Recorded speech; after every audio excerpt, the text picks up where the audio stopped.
Hello नमस्कार। Exam time academy पर आप सभी अध्यापक जो लोग भी बनना चाहते हैं, टीचर्स की जितने लोग भी तैयारी कर रहे हैं, उन सभी का बहुत बहुत स्वागत है। क्योंकि आप देख रहे हैं कि यूपी की जो टीजीटी पीजीटी की वैकेंसी है वो कहीं न कहीं डगमगा रही है अपने एग्जाम की डेट को लेकर। इस बीच आपके लिए एक सुखद न्यूज लेकर आ गया हूं। हालांकि ये न्यूज अभी आप देखेंगे गेस्ट टीचर के रूप में, लेकिन जब आप इसकी वेबसाइट पर जाएंगे, ईएमआरएस की वेबसाइट पर जाएंगे, तो आपको उसके अंदर एक चीज मिलेगी कि यह ईएमआरएस की जो नोटिफिकेशन है वो 31 मार्च 2026 तक, ठीक, गेस्ट टीचर नहीं, पूर्ण टीचर की वैकेंसी पूर्ण करेगी।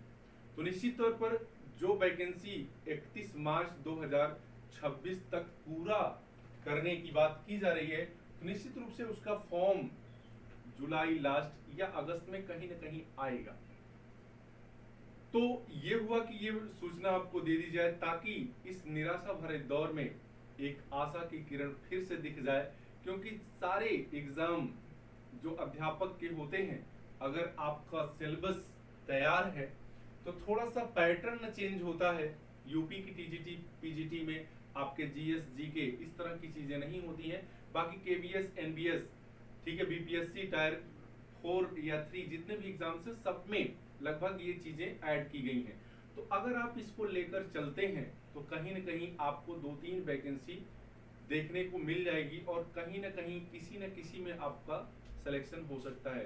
तो आप इस चीज से जुड़िए। एग्जाम टाइम एकेडमी इसी तरह की न्यूज को लेकर आया है।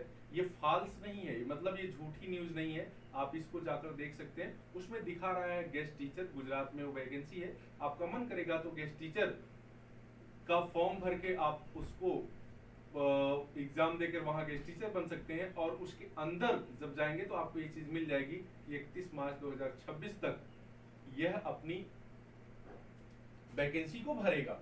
तो अब आपको बहुत सारे, पिछली बार जो फॉर्म आया था, पहली बार आया था, ठीक है, बहुत सारे लोग जान भी नहीं पाए थे। कुछ लोग देख लिए थे तो इतनी ज्यादा फॉर्म की फीस थी तो वो लोग हिम्मत नहीं जुटा पाए कि पता नहीं क्या कैसे है।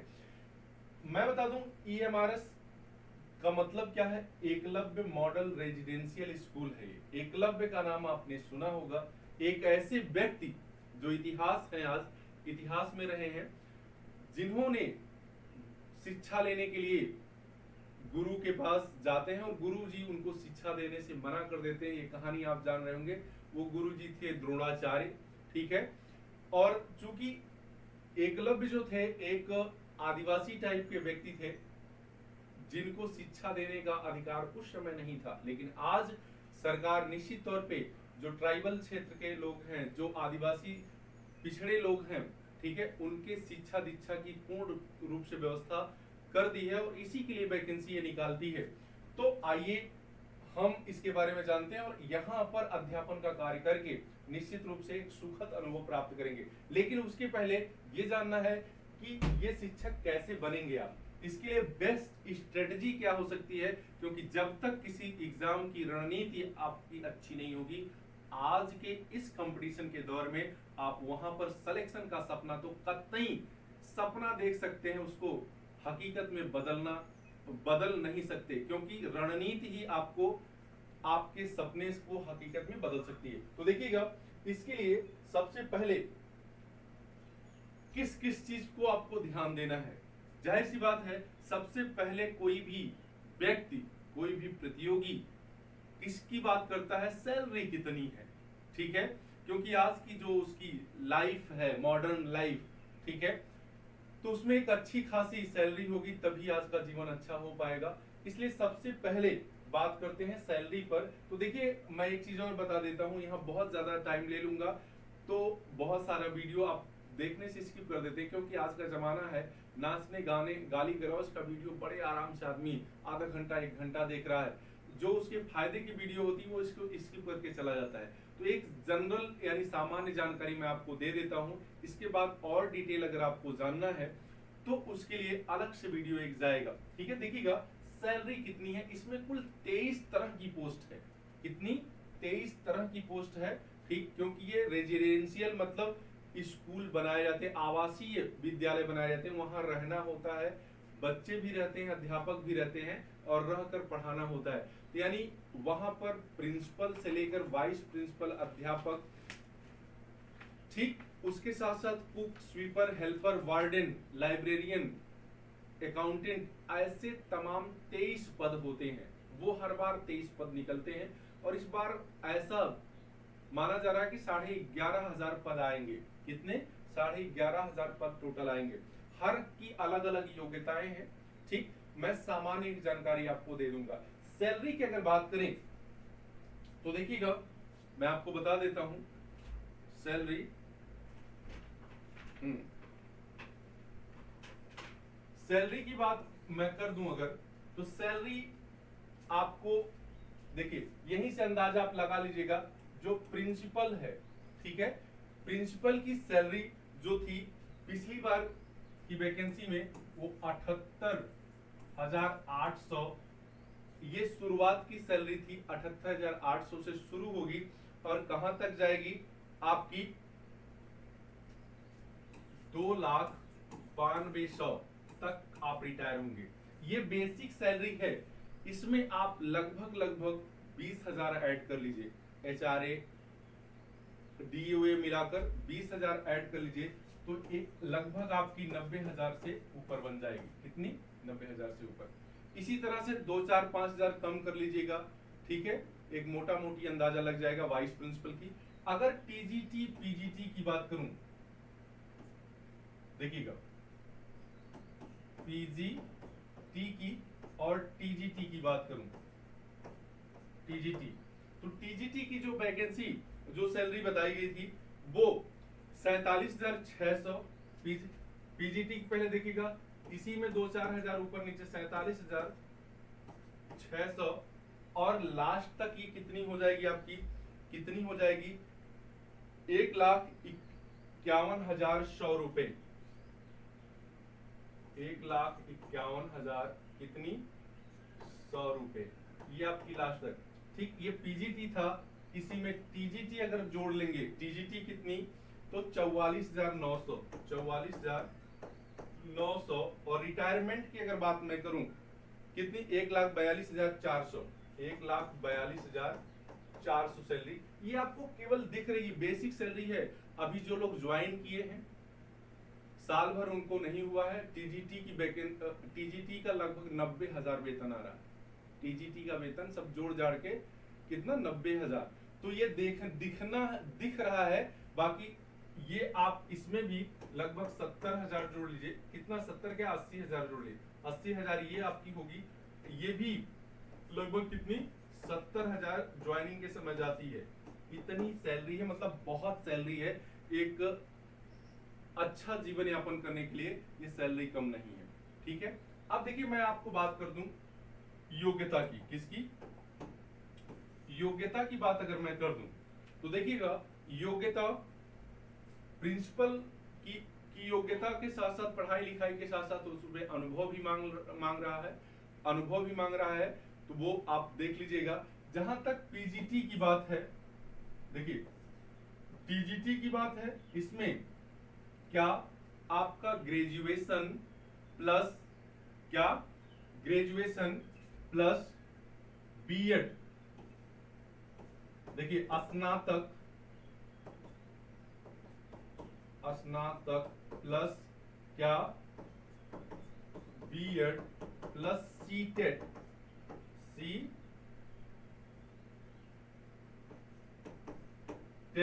और TGT और PGT की बात करें, ठीक है, PGT की अगर बात करेंगे तो क्या होगा? सब्जेक्ट मतलब परास्नातक, सब्जेक्ट में आपका परास्नातक हो, परास्नातक जिसको पोस्ट ग्रेजुएट कहते हैं, प्लस C.TET। अच्छा C.TET इसमें, अच्छा परास्नातक केवल है, क्लियर। तो ये आपका परास्नातक हो जाएगा उसी सब्जेक्ट में।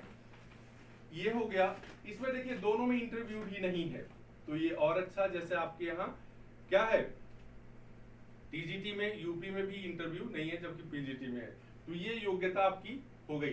ठीक, टीजीटी के लिए बीएड प्लस सीटेट आपको चाहिए स्नातक के साथ साथ, और परास्नातक के साथ साथ परास्नातक में सब्जेक्ट में आपको क्या वो पीजीटी में परास्नातक होना चाहिए सब्जेक्ट में, ये चीज हो गई। इसके बाद तीसरा जो महत्वपूर्ण बिंदु आता है वो किसका आता है कि भाई एज कितनी होनी चाहिए, एज कितनी होनी चाहिए। तो एज की जो बात मैं करूं, देखिएगा न्यूनतम 21 वर्ष, 21 वर्ष, न्यूनतम 21 वर्ष, और अधिकतम, जिसको न्यूनतम यानी मिनिमम 21 वर्ष और मैक्सिमम 35 वर्ष, 35 वर्ष। लेकिन ये जनरल के लिए है, यूआर के लिए है, यूआर अनारक्षित श्रेणी में जो लोग हैं। आरक्षण की अगर बात करूं मैं, तो देखिए महिलाओं की बात जहां तक है, महिलाओं की बात जहां तक है, इनको 10 वर्ष का छूट है, इनको 10 वर्ष का छूट है। एससी एसटी की बात करूं, इनको 5 वर्ष का छूट है, और ओबीसी की बात करूं तो इसको 3 वर्ष का छूट है, इनको 3 वर्ष का छूट है। तो देखिए इसी में आप जोड़ लीजिएगा, अधिकतम में ये प्लस कर दीजिएगा, महिलाओं के लिए 45 वर्ष, एससी के लिए 40 वर्ष, और ओबीसी के लिए 38 वर्ष ये हो जाता है। मतलब 38 वर्ष तक अगर ओबीसी में है आप तो एग्जाम दे सकते हैं। तो ये भी आपका क्लियर हो गया। अब आ गई बात एग्जाम पैटर्न की, ठीक है, एग्जाम पैटर्न की। ठीक, देखिए यानी परीक्षा प्रारूप, परीक्षा प्रारूप क्या होता है। परीक्षा प्रारूप की अगर मैं बात करूं तो देखिए इसमें आपका subject plus GK, GS, reasoning, teaching aptitude, ये सारी चीजें मिलाकर कुल 150 क्वेश्चन होते हैं। कितने? 150 क्वेश्चन होते हैं। इसको थोड़ा सा आप समझ लीजिए, थोड़ा सा आप समझ लीजिए कैसे, देखिएगा आपके 50 क्वेश्चन जो होते हैं, कितने?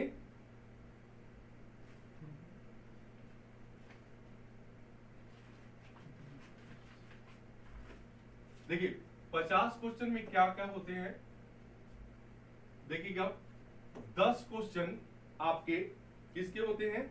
जनरल अवेयरनेस,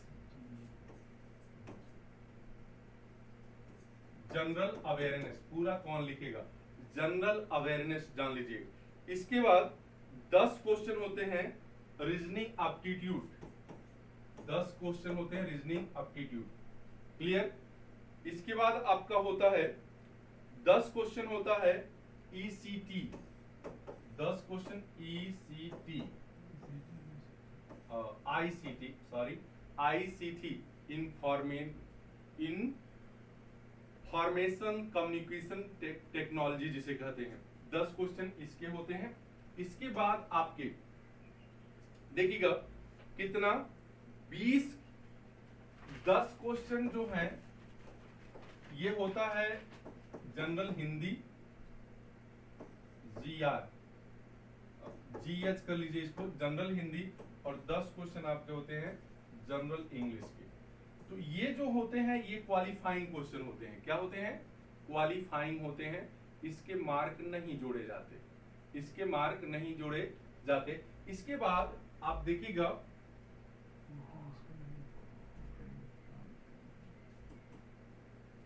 आपके, अगर मैं बात करूं सब्जेक्ट का, ठीक है, सब्जेक्ट जो होता है वो बटा होता है। कैसे कैसे बटा होता है ये देख लीजिएगा। देखिए 80 क्वेश्चन कुल रहेंगे। कितने? 80 क्वेश्चन ऐसे आपको दिखेंगे, 80 क्वेश्चन। लेकिन 80 क्वेश्चन में क्या क्या होता है ये देख लीजिए। ठीक, ये टीजीटी के लिए थोड़ा सा अलग मानक है, पीजीटी के लिए अलग मानक है। टीजीटी के लिए देखिए 65 क्वेश्चन आपके सब्जेक्ट से रहेंगे। कितने? 65 क्वेश्चन सब्जेक्ट से रहेंगे। और क्या 10 क्वेश्चन आपका पेडागॉजी से रहेगा। ये सब्जेक्ट हो गया आपका। 10 क्वेश्चन पेडागॉजी, पेडागॉजी होता है सब्जेक्ट से संबंधित, जो एप्टीट्यूड होता है उसे पेडागॉजी कहते हैं। और 5 क्वेश्चन नेप से रहेगा। नेप मतलब नई शिक्षा नीति, न्यू एजुकेशन पॉलिसी से, ठीक है। तो 65, 10, 75, 5, 80, 65, 10, 75, 5, 80, समझ में आई बात। इसके बाद अच्छा, ये अभी कितना हुआ, ये देखिए 10, 20, 30, 40, 50 और 8, 5, 13। अभी और क्या चीजें हैं देख लीजिएगा। 10 क्वेश्चन और है इसमें, जनरल नॉलेज में ये छूट रहा है। 10 क्वेश्चन और है, वो क्या है, वो है टीचिंग एप्टीट्यूड। क्या है, टीचिंग एप्टीट्यूड। टीचिंग एप्टीट्यूड के कितने क्वेश्चन रहेंगे, 10 क्वेश्चन रहेंगे। हाँ, कितने क्वेश्चन, 10 क्वेश्चन। तो इस तरह से आपका ये जनरल नॉलेज से संबंधित है और ये सब्जेक्ट से संबंधित है। पीजीटी की अगर बात करेंगे, इसी में 70 सब्जेक्ट हो जाएगा। कितना, 70 सब्जेक्ट हो जाएगा। और 10 में से 5 एप्टीट्यूड हो, पेडागॉजी हो जाएगी और 5 जो है नई शिक्षा नीति से हो जाएगी। तो इस तरह से आप का ये क्या हो गया, एग्जाम पैटर्न हो गया। क्या हो गया, एग्जाम पैटर्न। ठीक ऐसे दो, एक होगा आपका सामान्य अध्ययन का प्रश्न जिसमें सभी चीजें रहेंगी, एक होगा सब्जेक्ट जिसमें पेडागॉजी प्लस नई शिक्षा नीति से संबंधित प्रश्न रहेंगे। तो ये सिलेबस भी मैंने उसी में आपको बता दिया कहां से क्या कितनी चीजें पूछी जाएंगी। ठीक, तो इस तरह से आप अभी से लगकर कि क्या क्या चीजें पूछी जानी है और कैसे कैसे, जो लैंग्वेज की बात है, हिंदी और अंग्रेजी की बात है, उसमें 40% क्वालिफाइंग होता है और उसका मार्क आपको नहीं जुड़ेगा, उसका मार्क नहीं जुड़ेगा। इस उसमें केवल 10 में से 4 आपका सही हो जाता है तो आप क्वालिफाई मानेंगे। बहुत सारे लोग इसी में इस बार फेल हुए थे, जिससे उनका सब्जेक्ट बहुत अच्छा होते हुए भी उनका सिलेक्शन नहीं हो पाया था। तो जो जिनकी अंग्रेजी कमजोर है वो अंग्रेजी पर विशेष ध्यान देंगे, क्योंकि क्वालिफाइंग अगर नहीं होगा तो बाकी अच्छा करके हम करेंगे क्या। तो इस तरह से ये आपकी जानकारी पूरी हुई और इससे संबंधित एक विधिवत वीडियो जाएगा। फिलहाल ये जानकारी के तौर पर इतनी जानकारी आपको दे दी गई ताकि आप सतर्क हो जाइए और 2025 के लास्ट तक या तो 26 में आप एक पद PMRS में सुनिश्चित करिए। धन्यवाद सुनने के लिए।